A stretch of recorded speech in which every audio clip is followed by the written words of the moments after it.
우리나라 바이오가 드디어 변방에서 중심 역할을 하는 내년은 아마 분위기가 정말 좋을 걸로 생각합니다. 심혜섭 변호사님 처음 뵙겠습니다. 네, 어서 오십시오. 예, 반갑습니다. 저희 와이스트릿이 그 상법 개정 비롯해서 예. 거버넌스 개혁 쪽으로도 많이 노력을 하고 있는데 심혜섭 변호사님은 이제야 처음 오시네요. 좀 많이 봤습니다. 와이스트릿 아유. 덕분에 여기까지 온 것 같습니다. 아유, 고맙습니다. 와이스트릿이 엄청난 기여를 했습니다. 근데 사실 뭐 이번에 상법도 그렇고 기업 거버넌스 관련된 기사들 보면은 진짜 심혜섭 변호사님의 그 뭐라 해야 될까 워딩 쿼트? 네, 코멘트 예. 많이 나옵니다. 아 그래. 기자들도 많이 또 조언을 구하죠. 아 예, 전화는 좀 그래서 주주 행동주의도 많이 하고 계시고 실제로 지금 한 회사에 감사로 들어가 계시죠. 남양유업. 예. 그때 그 홍원식 회장하고 이제 사모펀드하고 교체된 그 과정에 들어가셨던 그 이후에 들어가셨던 그 직전 1년 전에 들어갔고요. 예. 제가 들어가서 한 1년 정도는 홍 회장과 같이 있었습니다. 그 과정에서 소송도 하고 네. 홍 회장님 상대로 홍 회장님 상대로 소송도 하고 예, 뭐, 예. 나름 뭐 굉장한 경험이었습니다. 사실 상장 기업에서 어떻게 감사로 있으면서 내가 하고 싶었던 거 특히 저 회장님 상대로 소송 걸고 예. 돈 너무 많이 가져가셨다. 예, 근거 없이 가져가셨다 이런 거. 이게 하다 보면 이상한 사람 같아 보이지 않을까 하는 예. 생각도 아, 없지 누가 않아 변호사님이? 예, 아니 드는데 근데 그거는 이제 법에 의해서 하는 거니까요. 좀 여러 가지 보이지 않는 룰 같은 게 있잖아요. 그냥 네네네. 굳이 뭐 소송 같은 걸 좀 자제한다든지 하는 여러 가지 것들이 좋게, 있는데 그 당시는 근데 곧 있으면은 그 홍 회장님이 퇴직할 가능성이 높아졌던 상황이고 워낙 변동이 가능한 상황. 남양유업에서. 예, 경영권 변동이 가능한 상황이라서 게다가 일부는 또 소멸시효 같은 게 완성될 가능성이 있는 상황이어서 사실은 좀 어려웠습니다. 그리고 홍 회장님이 좀 커뮤니케이션이 되는 아니잖아요, 솔직히. 원래는 그 이제, 커뮤니케이션은 말과 글의 문제가 아니라 예, 어떤 진짜 그 깊이 있는 소통의 문제. 아예 만나자고 해도 아. 만나 주시지를 않으니까 뭐 이사회 같은 걸 하더라도 이사회 자체를 열질 않으니까 네? 예, 이사회를 주식회사인데요? 이사회를 참 형식적으로만 하려고 하더라고요. 그 많은 기업들이 그렇게 하죠. 대면해서 이사회를 안 하는 기업들도 종종 있을 거라고 생각을 해요. 근데 지금 얼추 남양유업이 이제 조용해진 상태인가요? 몇 건 또 진행되고 있네? 행동주의 관점에서는 예. 뭐 상당히 뭐 좋아진 거죠. 왜냐하면은 보통 그렇게 오너가 있고 오너가 늘 그냥 뭐 터널링을 통해서 뭔가 그냥 회사의 사익을 편취하고 그러는 기업에서 사실 한행컴퍼니는 사모펀드. 사모펀드긴 하지만은 뭐 인식이 가끔 안 좋을 때도 있지만 사실 한행컴퍼니는 늘 거버넌스 측면에서는 그래도 꽤 괜찮은 모습을 보여왔거든요. 쌍용 C&E 같은 경우도 그렇고 뭐 케이카라든지 뭐 시스템이라든지 늘 보면은 그래도 배당도 많이 하고 주주환원 많이 하고 좀 어떤 기업을 또 턴어라운드 시키는데도 상당한 전문성이 있고 저도 사실 한행컴퍼니가 인수한 다음서부터 많이 배우고 있어요. 이것도 상당히 바람직한 모습이구나. 그래서 거버넌스가 안 좋은 기업에서 흔히 생각할 때 거버넌스가 상당히 안 좋은 기업이죠. 사실 홍원식 회장님이 있었을 때는 그러다가 거버넌스가 좋은 기업으로 바뀌었을 때 이렇게 변할 수도 있구나 하는 것을 좀 보고 배우는 편입니다. 그게 사실 이제 남양유업 같은 게 굉장히 상징적인 사건인 거죠. 상징적인 회사이기도 하고. 네. 창업주로서 어떻게 보면 대기업으로 잘 성장을 했지만 네. 그게 너무 지나치면서 네. 회사가 여러 차례 휘영청거렸었고 네. 지금은 이제 경영권 다 바뀐 거잖아요. 네, 그렇죠. 그쪽은 이제 다 떠나셨고 예. 근데 소송은 또 진행 중인 게 또 있고 예, 소송은 일부 계속 진행 중인 게 있는 거죠. 이게 원래 아주 우호적으로 이렇게 진행된 건 아니잖아요. 결국 소송을 통해서 한행컴퍼니도 주식을 양수 상환이기도 하고 맞아요. 안 주실라 그랬죠. 예, 그리고 또 와서 보니까 여러 가지 좀 안 좋은 점들이 있어서 그런 것들은 계속 교정해 나가고 있는 거죠. 또 홍 회장님 뭐 형사 재판도 받고 있고 민사적으로도 문제가 돼서 여러 가지가 또 이어지고는 있네요. 예. 그거를 또 가까이에서 특히 이제 이사회 내에서 들어가서 보셨고 네. 이사회 내에서는 어때요? 지금 뭐 구성이라든지 사실 이게 다양해져야 하는 거고 네. 조금 이따도 이야기하겠습니다만 상법 개정안에서 이번에 집중투표제가 좀 빠져가지고 네. 소액주주들을 대리하는 소액주주를 원하는 이사를 이제 집중적으로 이사회에 진입시키는 게 네. 기대했던 것보다도 좀 쉽지는 않게 됐잖아요. 현재는 그렇죠. 이번에 집중투표까지는 뭐 도입이 되진 않았을까. 하지만 뭐 곧 도입이 될 거라고 기대를 하고 있습니다. 어떻게든 돼야죠. 근데 이제 그런 생각도 듭니다. 그 이사회에 예. 멤버 여러 명 중에 사실은 다양한 이해관계자가 있어야 건강한 토론도 가능한 건데 예, 당연히. 다 회장님 예. 편만 아니라 예. 그 한 명이 진입한다 하더라도 사실 회사를 바꾸기에는 좀 역부족일 수는 있잖아요. 맞습니다. 실제로 그렇게 혼자 처음에 감사로 들어가셨었고 남양유업. 이게 감사와 사실 이사는 좀 다르긴 해요. 예. 감사는 혼자 뭘 할 수가 있는 게 있습니다. 단독 기관이에요. 말하자면 뭐 이사는 회의체 기관이잖아요. 이사회에서 네. 결정을 하는 거고 이사 혼자서 할 수 있는 것들이 사실은 많지는 않아요. 물론 이제 이사회에 들어가서 얘기도 할 수 있고 뭐 의결도 할 수 있고 하니 또 여러 가지 조사 같은 권한이 있으니까 뭐 비교적 뭐 아주 온건한 권리 같은 것들은 좀 행사할 수 있고 하지만 네. 사실은 많은 이사들이 회장님 편이다. 오너를 위해서 뭐 일을 한다 그렇게 될 때는 사실은 좀 하기가 어렵습니다. 심지어 감사위원회로 있어도 마찬가지예요. 감사위원회는 보통 3인 이상으로 구성이 되거든요. 3인 네. 이상 중에서 기껏해야 일반 주주가 선임할 수 있는 경우는 이제 1명 정도인데 1명이 들어가봤자 사실 나머지 2명이 반대하면은 사실 할 수 있는 게 그렇게 많지는 않아요. 과거에도 한국엔 컴퍼니라든지 아니면은 사조오양이라든지 이런 기업 같은 경우는 1명 이사가 들어갔음에도 불구하고 그렇게 크게 영향력을 행사할 수 없었고 게다가 이번에도 보면 태광산업 같은 경우도 그렇죠. 사실은 기관사채 발행할 때 예, 그렇죠. 우리나라에서 가장 권위 있는 그 서울대 경영대 교수님이 들어가 계심에도 불구하고 김우중 교수님. 예. 네. 그럼에도 불구하고 어쨌건 간에 이걸 오너가 마음 먹으면은 진행을 하고 있는 거잖아요. 그러니까 이사회 내에서 그 다수결로 하면은 이제 한 명밖에 안 되니까 네. 질 수밖에 없는 거고. 네. 다만 이제 감사는 이게 특이한 케이스인데 혼자서 할 수 있는 게 좀 많이 있습니다. 그래서 제가 알기로는 이제 감사가 이사회 내에 어떤 결의사항의 절차적 문제가 있었을 때 그거를 스톱시킬 수도 있다 하더라고요. 뭐 소송을 할 수가 있습니다. 예. 회사를 대표해서 감사가 이사들을 상대로 소송을 할 수가 있고 그러다 보면 이사가 위법한 행위를 하면은 소송을 뭐 가처분 같은 것들을 제기할 수 있고 그 가처분 할 때 보면 외부 주주는 자기 돈 가지고 해요. 네, 근데 네, 감사는 회사를 대표하는 거기 때문에 회사의 자원을 써서 회사의 비용과 리소스를 써서 그걸 할 수 있다는 게 큰 차이가 있는 거죠. 그러니까 회사 내에서 어떻게 보면 확실히 견제해 예. 줄 수 있는 어떻게 보면 유일한 사람. 네. 사실은 유일한 사람이 아니어야 정상인 건데. 원래 이사들이 네. 다 그 역할을 하는 거죠. 네. 그렇죠. 그래야 해야지 되는 사실 거죠. 우리나라 이사회는 이제 거수기가 많고 뭐 연봉 억대 연봉 주고 고급 차 주고 네. 비서 주고 네. 법인카드 줄 테니까 열심히 내 말 들으십시오 하면 뭐 예, 알겠습니다. 사실 그런 구조가 너무 예. 오랫동안 지속이 돼서 이제 바뀌어야 되는 상황이고 지금 또 바뀌고 있는 것 같습니다. 어떻게 보면 상법 개정이 그 출발선이고 맞다. 네. 심혜섭 변호사님이 그 남양유업의 감사이시기도 한데 평생 투자자라는 책에 감수도 하셨습니다. 감투를 많이 쓰고 계시네요.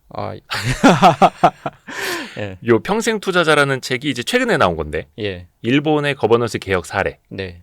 담은 책이고 예. 요 이야기도 잠시 후 해볼게요. 참 저희가 그 댓글 잘 써주시는 분 5분을 선정을 해서 요 평생 투자자 책 한 권씩 5분께 보내드리겠습니다. 요거는 FM 미디어에서 저희가 도와주고 계시고요.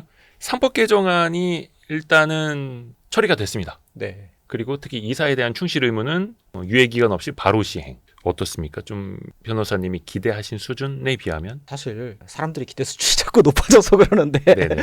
사실 몇 달 전만 하더라도 이 정도도 사실 상상을 못했던 일이기도 하죠. 이사의 충실 의무 하나만 예, 통과되더라고요. 하나만으로도 그리고 이게 됨으로써 사실 소송에서 이제 이야기를 할 수가 있고 또 이사들도 여러 가지 행동 방식을 바꿀 수도 있고 또 이게 시장에서 영향을 주고 또 시장에서 또 실무 뭐 관행이라든지 이런 것들이 바뀌기도 하고 그런 일들이 계속 일어날 거예요. 또 이제 또 그런 일들이 또 안 일어나면 또 뭐 바뀌겠죠. 그 아까 우리가 집중투표제 이야기를 했는데 예. 그러니까 만약에 이사를 5명을 선임한다. 예, 근데 내가 가진 5표를 한 명에게만 몰아서 네, 내가 원하는 이 이사가 실제 이사회에 진입할 수 있도록 네. 그 가능성을 높이는 그 이제 집중투표제 아니겠습니까? 네. 이거를 대만에서는 이걸 의무화하고 있다고. 대만은 의화된 사실상 이제 우리들은 이제 선진국 사례를 많이 참고를 할 텐데요. 네. 선진국 중에서는 사실 뭐 대만이 거의 유일한 사례가 아닐까 싶습니다. 그래서 많은 분들이 오히려 반대 논리로 저 다른 나라는 의무화를 안 하고 있잖아라고 얘기를 하는데요. 저는 반대로 대만이 하고 있기 때문에 우리는 반드시 해야 된다라고 생각을 해요. 사실 대만과 우리나라가 비슷한 게 진짜 많거든요. 어떤 면에서? 가장 중요한 거는 네. 사실 중국 옆에 있는 거죠. 그 무슨 의미예요? 그게? 중국으로부터 압력이 상당한 나라, 지정학적으로 항상 위험에 노출되어 있는 나라. 그리고 중국과 산업적인 측면에서든 뭐 경제적인 측면에서든 어쨌건 간에 중국을 이겨야 되는 나라. 자본시장에서도 마찬가지고. 사실 과거에 제가 아시아 각국에 투자하는 네.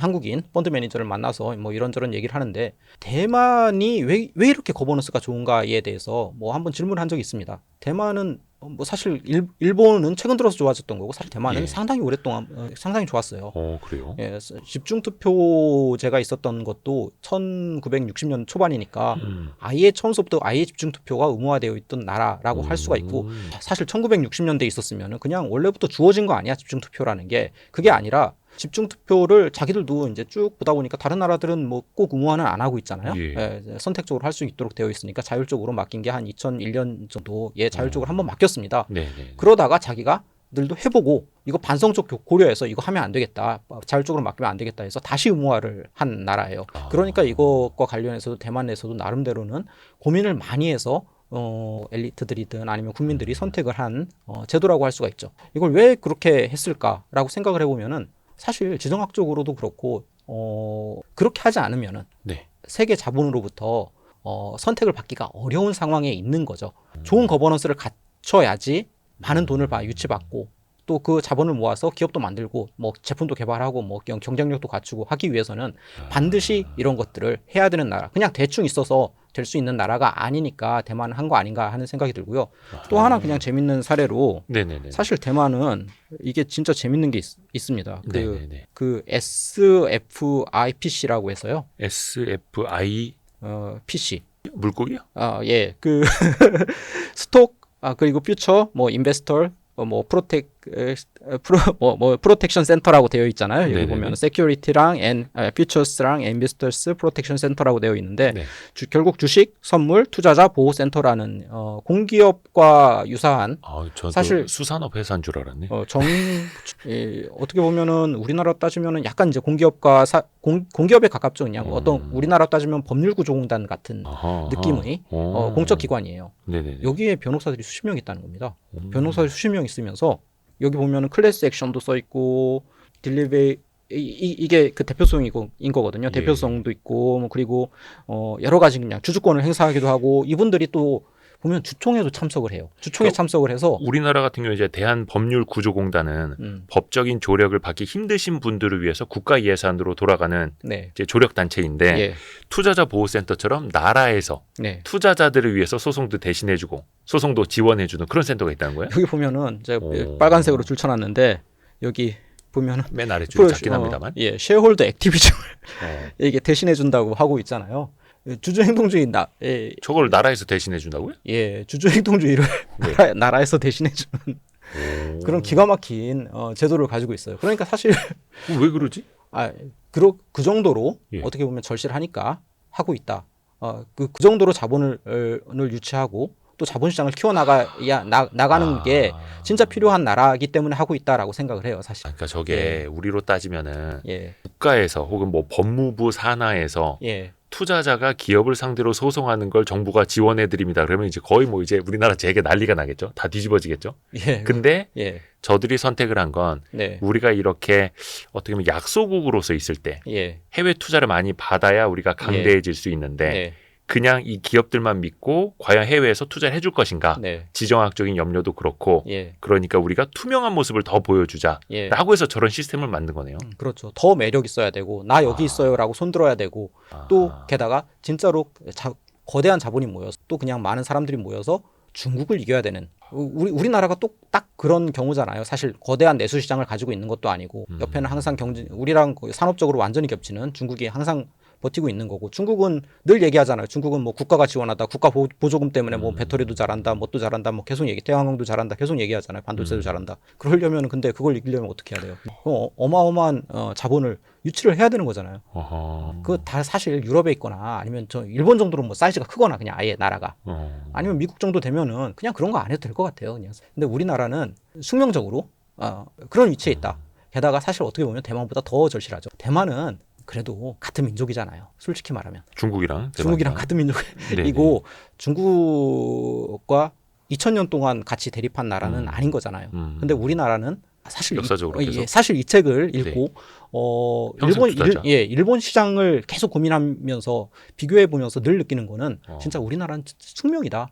이걸 이제 어떻게 이 느낌을 잘 풀어 나갈 수 있을지는 모르겠는데 사실 우리나라 사람들만 모르는 것 같아요. 우리나라 저도 잘 몰랐습니다. 일본 시장을 공부하기 전까지는 우리나라가 어떤 상황에 처해 있는지 우리나라에서 늘 있다 보면 이건 너무나 자연스러운 일이고 별로 고민을 안 하게 되고 늘 뭐 이렇게 뭐 태생적으로 주어져 있겠거니 우리나라가 굉장히 이상한 상황은 아니겠거니 이렇게 생각을 하게 돼 있는데 네.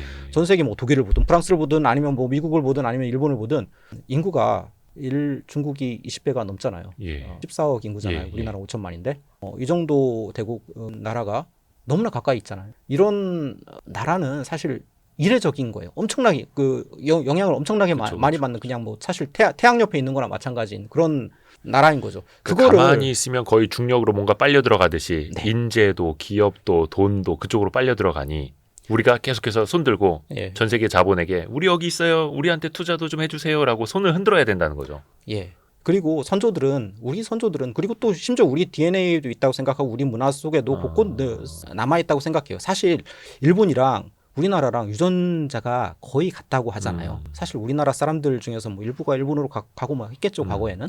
근데 일본과 우리나라는 게다가 지리적으로 굉장히 가까운 네. 이웃 나라잖아요. 네. 이웃 나라인데 가서 보면은 180도 다르다고 느끼시지 않나요? 행동주의도 그래요. 어떤 측면에서요? 가보, 그러니까 뭐 문화도 그렇고 문화도 그렇고 자본시장도요. 자본시장도 그렇고 보면 볼수록 달라서 너무나 신기하게 생각되는 나라입니다. 이것도 상법 예. 개정만 하더라도 보십시오. 일본 상법 개정 안 해. 아, 일본은 아주 디테일하게 세밀하게 수많은 가이드라인, 뭐 코드, 뭐 이런 것들 계속 뭐 아니면 뭐 이토 리포트 같은 것들도 사실 뭐 여러 가지로 보면은 뭐 이런 식으로 행동해야 된다라고 지침을 준 거나 마찬가지거든요. 이런 여러 가지 지침 같은 걸 가지고 세세하게 사람들의 행동을 규정하고 이대로 따라라라고 뭐랄까 매뉴얼을 준 반면에 네네네. 우리나라는 상법 개정을 했잖아요. 그 상법 개정을 그럼 하는 과정도 어때요 보면은 과정도 일본은 그냥 아베 정부가 네. 똑똑한 그 엘리트 정치인과 엘리트 관료들이 이런 문제가 있다. 우리들은 이거 해야 되겠다라고 생각을 해서 한 거고 네. 주식시장에서 누가 참여해서 이렇게 우리는 이제 하고 풀뿌리 밑에서부터 항상 들고 일어나고. 그게 왜 그럴까라고 생각을 안 할 수가 없습니다. 그게 사실 정말 웃기는 일인데 어떤 나라가 역사적으로 네. 뭐 이렇게 하면 뭐 투자 얘기가 아닌 것 같은데 사실 네. 하면 할수록 사람들의 어떤 행동 양식 사회적인 각종 규범, 법이 아니라 법 밑에 있는 여러 가지 규범들이 있어요. 이렇게 행동해야 된다라는 규범들이 있고 네. 그 사회적으로 컨텍스트라는 게 있어요. 맥락. 이렇게 행동하면 이렇게 행동할 것이다. 막 하는 것들이 있습니다. 그냥 왜 물려줄까서부터 뭐 그냥 네. 뭐 사람들은 우리나라는 왜 이렇게 주주연대가 많을까? 사람들은 왜 이렇게 연대 저도 주주연대를 과거에 했었거든요. 네. 왜 이렇게 또 알아듣는 사람도 왜 이렇게 많을까라는 생각을 계속하게 되는데 그냥 상당히 장기적으로 역사적으로 있었던 일이라고 생각을 해요. 그렇게 풀뿌리가 뭉치지 않으면 계속 빼앗기 왔으니까. 사실 이게 제가 여기 뭐 이게 귀주대첩 당시 요 나라 거란족이 침략한 거잖아요. 예. 거란이 1차, 2차, 3차 침입을 했는데 2차 침입 때 요 나라가 침입한 군사 수가 40만 명입니다. 요 나라는 근데 사실 당시 세계 최강 군사 대국이었거든요. 물론 인구는 뭐 송나라가 더 많습니다만은 네. 요 나라 인구도 상당히 많았고 뭐 거란족에뿐만 아니라 연운 16주라는 뭐 중국 내부 영토까지 있었으니까 거기에 나오는 인구도 상당히 많았고 해서 사실 그 군사적으로는 진짜 세계 최강국이고 네. 40만 대군을 움직일 수 있는 나라죠. 네네네. 근데 사람들이 요 나라에서 이제 40만 대군이 침입을 했어라고 해가지고 깜짝 놀라지만 생각을 해보면은 이때 우리나라 사람들이 30만을 이끌고 나갔어요. 그거를 민병으로. 30만을 네네. 고려해서 어떻게 이끌고 나가요? 그거를 아니 생각을 해보면 거꾸로 생각을 해야지.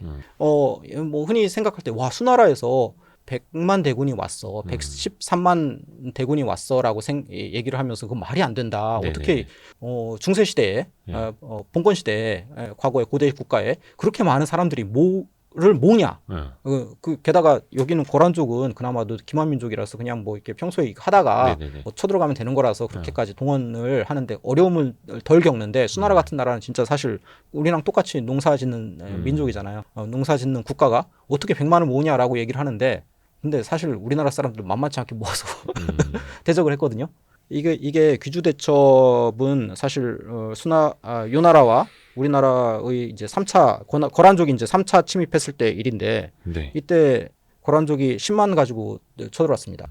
거란족은 기병이기 때문에 10만도 상당히 강력한 군사력을 가지고 있는 거고 사실 기병 하나가 보병 뭐 10명, 20명이나 마찬가지거든요. 그 정도의 그냥 강력한 군사력을 가지고 있는데 우리나라 사람들이 그 사실 2차 침입 때 30만 가지고 막았다가 불과 이게 10년도 안 지났어요. 10년도 안 지난 사이에 또 20만 또 모았습니다. 20만 또 모아가지고 귀주에서 그냥 한판 붙은 거거든요. 이런 게 사실 그 당시 인구가 250만, 300만 이것보다 더 안 됐을 것 같아요. 왜냐하면 네. 뭐 대충 뭐 조사하는 게 한 그 정도 얘기를 하더라고요. 학계에서는. 그러면은 250만에서 300만 되는 농경 사회가 30만에서 20만 모을 수가 있습니까? 지금 우리나라로 따지면은 지금 5천만인데 거의 한 4, 500만 나가는 거예요. 싸우러. 1,000만 나가는 거죠, 그냥. 사실. 천만이요? 맞네. 근데 사실 500만 모이는 거죠. 야, 그 사실 정도로 예, 우리가 예. 민병 한번 일어나면은 사실 이제 풀뿌리가 네. 훨씬 더 강력했다라는 의미잖아요. 어마어마하게 강력한 사람들, 사실 사람들이 다 국가적 위기 의 상황에서는 그냥 이대로 안 되겠다 하면은 그냥 다 들고 일어나는 그런 사람들이 우리나라 사람들이고. 그러니까 이게 말씀해 주신 걸 이제 반추해 보면 네. 대만이나 일본 같은 경우에는 정책적으로 그 엘리트들이 이 방향으로 가는 게 맞겠다라고 먼저 설계를 한 거고 네. 우리는 이대로 가면 다 죽는다. 거의 오징어 게임 마지막에 이제 불 꺼놓고 외치듯이 예. 이러다 다 죽어 외치니까 그때서야 그럼 어떻게 해야 되는데 그럼 상법을 바꿔야 돼? 이렇게 해서 이제 이뤄냈다라는 그걸 거예요. 한 명 한 명이 다 생각을 하는 거죠. 1,400만 주식 투자자들이 이거 바꿔주세요라고 사실 그것도 생각해 보면 한 5년 전만 하더라도 거의 목소리가 없었어요. 근데 그 목소리가 그쵸. 그 사이에 그렇게 뭉친 거잖아요. 최근에 들불처럼. 예, 그렇게 뭉쳐서 정치권이 결국 뭐 그 압력에 의해서 정치권이 움직인 걸로 볼 수가 있는데 그걸 해내는 사람들이 어디 있습니까? 저는 이거는 뭐 어마어마한 일이다. 예. 아니 근데 이런 일들이 이건 너무나 그냥 막 한 1000년 전의 일이라서 별거 아닌 것처럼 느껴지는데 이게 사실 역사적으로 보면 너무나 반복됐어요. 사실 최근 들어서도 우리나라 이 월드컵 응원하는 모습을 그려놓기도 했는데 사실 이렇게 이런 거 그렇죠. 우리나라만 해요.